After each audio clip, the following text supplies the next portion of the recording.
We're done for. Everyone get out. Hello tanks and tankettes, or maybe I should say hello clickers, because I am today featuring an artillery game. And I've actually dug out the joke intro that I made for my April 1st videos this year, or earlier this year, because it seemed appropriate somehow. Not because we're going to have artillery drowning themselves. It's not possible to drown yourself on the Paris map, but it just seemed appropriate because this is going to be a game all about artillery. And I know you're probably looking at the screen and thinking, well, of course it's going to be a game about artillery. You know, this is an Object 261 we're looking at right now.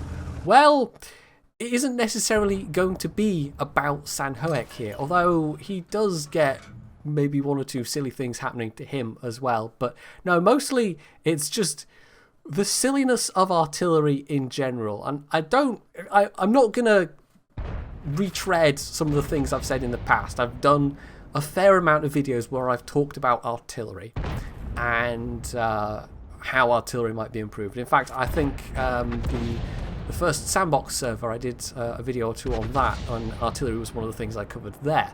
So this isn't going to be a serious video by any means. I don't want people to have that frame of mind about it. I know there will be some comments anyway, but hopefully by the time you get to the end of it, you will be as amused as I was. Now, we'd already fired one and missed the type, but clearly the type had moved back out to spot, so that was a blind hit, and that was just sheer luck.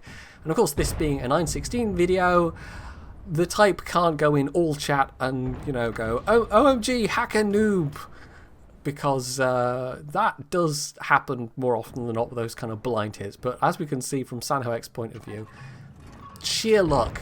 So he's going to try another blind hit, and it works.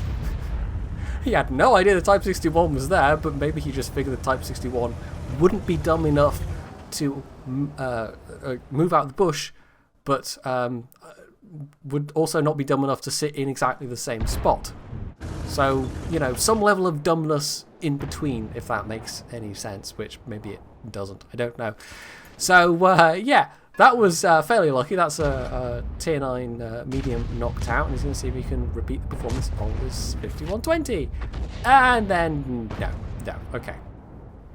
The object, as far as I know, it's one of the most accurate tier 10 artillery, but it's also got not a lot of splash, and it's got a pretty damn narrow gun traverse. In fact, you can see for yourself how narrow the gun traverse is on this thing. I think the aim time is also fairly fast for a tier 9, a tier 10 artillery, but it would kind of have to be given how much this thing has to turn.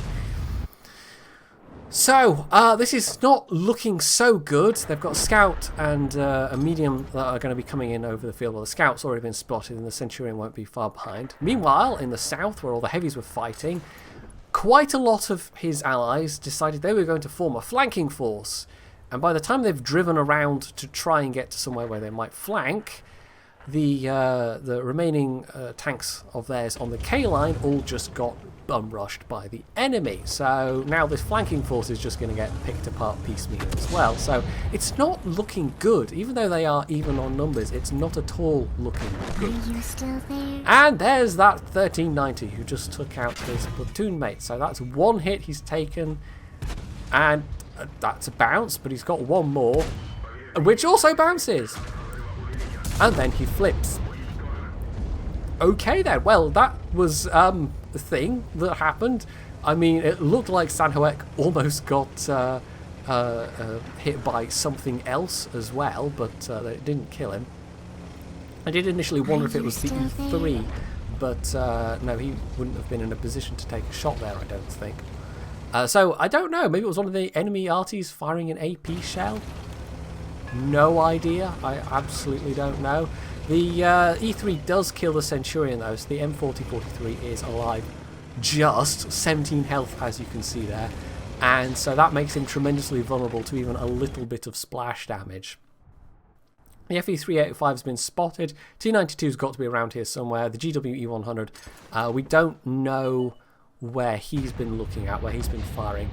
And oh, that's T92 just taken out the M40. So he could be like further back. It might just be he's been shooting at different things, or he might be more towards the cap circle. We don't know. I don't think there's particularly good firing angles for RT on this map. I think you're restricted to the northern half of the map, and I could be wrong about that, but I haven't actually played artillery on the Paris map myself, so I don't know. Anyway, they're rapidly running out of teammates. I mean, they're going down swinging that force in the south, but the T-95 died, and now it's just the IS-7 alone. This E3, meanwhile, is looking very healthy, but the E3 is not the fastest machine around. So, yeah, it's not looking great at the moment. It's not looking great at all. Now, the E3 just took out a Batchat, which is a very dangerous opponent for him. Meanwhile, Sanhoek goes to maybe try and have a little artillery duel, and it just basically comes down to who pulls the trigger first. It's the T-92, and although it's not a direct hit, he gets lucky in that it lands close enough to just splash Sanhoek to death. And of course, Sanhoek was not full health himself. So that was a bit unlucky. I mean, the T-92 can't have been fully aimed. That thing has a really long aim time, and the chance that he was pre-aimed at this spot, I mean, it's theoretically possible, of course, that he was pre-aimed here, but it seems a little bit unlikely. He couldn't have known that Sanhoek or anybody was going to pop up on that corner. So Sanhoek jumps over to look at the lone survivor, the E3. He's got a pair of IS-7s and 3 artillery gunning for him. Both the IS-7s are one-shots, but of course the E3, although it's got a pretty beefy gun, it's not got an especially great reload, and of course it has no turret. And versus 2 tanks that do have turrets, yeah. So he gets tracked, uses his repair kit. I mean, he's already donked one to the tracks with the IS-7, but that shell finds its mark. However, the other IS-7's been able to close up behind him, and it's not looking good, is it? I mean, that was his track and his engine. He's already used his repair kit, and basically, oh, there's artillery. It's going to take a miracle to save him at this point. It absolutely is going to take an actual miracle.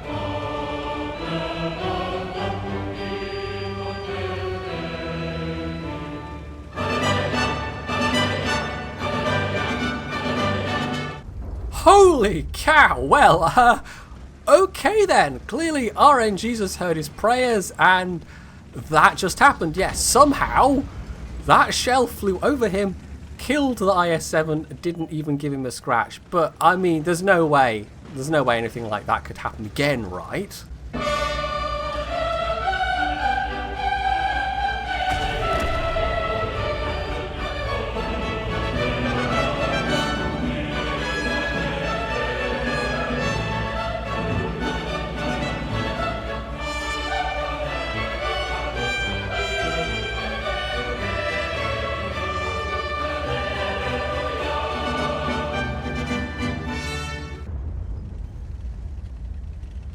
Wow.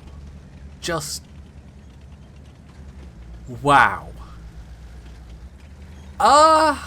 Okay, so, you know, World of Tanks, everybody! World of Tanks.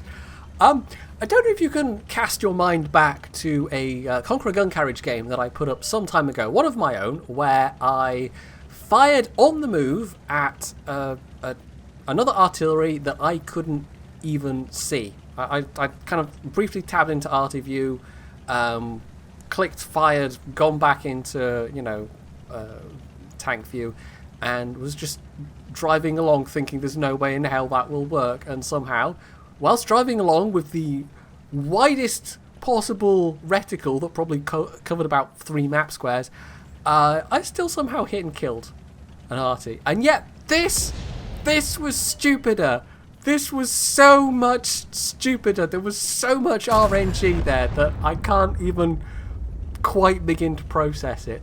That was amazing. It was actually amazing. So the T92, I mean, he peaked out again. The E3 did not want to try his luck going around the corner with a busted engine, and I can't really blame him. He's now making for the enemy cap, and we've actually sped this up a bit because I wasn't going to make you watch him drive all the way to the cap with a yellow engine. That would have been a bit too painful. Fortunately, this is not an especially huge map, so it didn't take him that long to get here. There's still more than enough time to cap, and it just really now comes down to if this GW E100 is brave enough to have a go, because the E3 is low health. He is easily killable by this GW E100. And there he is! And, oh god, there we go. Whoa, what a game! My god, what a game! So, on to the scores, which seem almost superfluous at this point, but we're going to have a look anyway. Sanhoek himself, I mean, most of his damage came from that Type 91, unsurprisingly, but he also got the kill on the 1390, of course, putting him 4th place on the team overall. But as we can see, it was the E3 that topped out the team list. He actually did quite a bit of damage, and you can see he got a Kolobanov's medal and a lucky medal. And it's a pity it's not like Warships, where some medals you can get multiple awards of in the same game, because that would be 2 lucky medals. That was 2 enemy arty team kills. So it wasn't really him versus 5 enemies, it was him versus 3 enemies as it worked out, because the enemy team were just busily killing each other at a rather crucial moment. And the thing is, if the artillery hadn't taken those shots, if the FV hadn't steamed in and managed to team kill the IS-7, the IS-7 could have killed the E3. And again, if that T92 hadn't steamed around the corner and blapped the FV quite possibly could have reloaded and killed the E3 himself. So it was just a massive chain of derp, and I've never seen anything quite like it. So hopefully you have enjoyed this spectacular artillery replay. I can't really think of any other word for it. And if you have, you can leave any comments below, you can hit the like button, you can sub to my channel if you haven't already, and as always, stay tuned for more.